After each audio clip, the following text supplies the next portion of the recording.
ជំរាបសួរពុកម៉ែបងប្អូនបាទថ្ងៃនេះបិណ្ឌទី4ហើយបាទហើយក៏ចិត្តដល់ខ្ញុំធំដែរបាទហើយយានដ្ឋានយើងខ្ញុំក៏សូមថ្លែងអំណរគុណបាទដល់ពុកម៉ែបងប្អូនដែលបានយករថយន្តបាទមកទទួលសេវាកម្មនៅយានដ្ឋានមេឌីយើងខ្ញុំបាទសូមឲ្យពុកម៉ែបងប្អូនរកស៊ីទទួលទានបាទមានបាននឹងធ្វើដំណើរបាទទៅ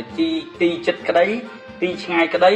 សូមឲ្យពុកម៉ែបងប្អូនបាទសុវត្ថិភាពទាំងពើទៅទាំងពើមកបាទហើយពុកម៉ែបងប្អូនចង់កាត់បន្ថយការចំណាយលើសាំងអីបាទពុកម៉ែបងប្អូនកុំភ្លេចបាទមកដំឡើងវានៅយានដ្ឋានមេឌីបាទនៅចិត្តពុកម៉ែបងប្អូនបាទព្រោះប្រជុំធំចិត្តដល់ហើយលោកពុកម៉ែបងប្អូនត្រូវការទៅលេងស្រុកកំណើតអីហ្នឹងបាទទៅព្រោះកាលណាទៅលេងស្រុកកំណើតមានចំណាយសាំងចំណាយអីច្រើនទេណាពុកម៉ែបងប្អូនអញ្ចឹងពុកម៉ែបងប្អូនអាចមកដំឡើងវានៅយានដ្ឋានមេឌីយើងខ្ញុំបានបាទសូមអរគុណ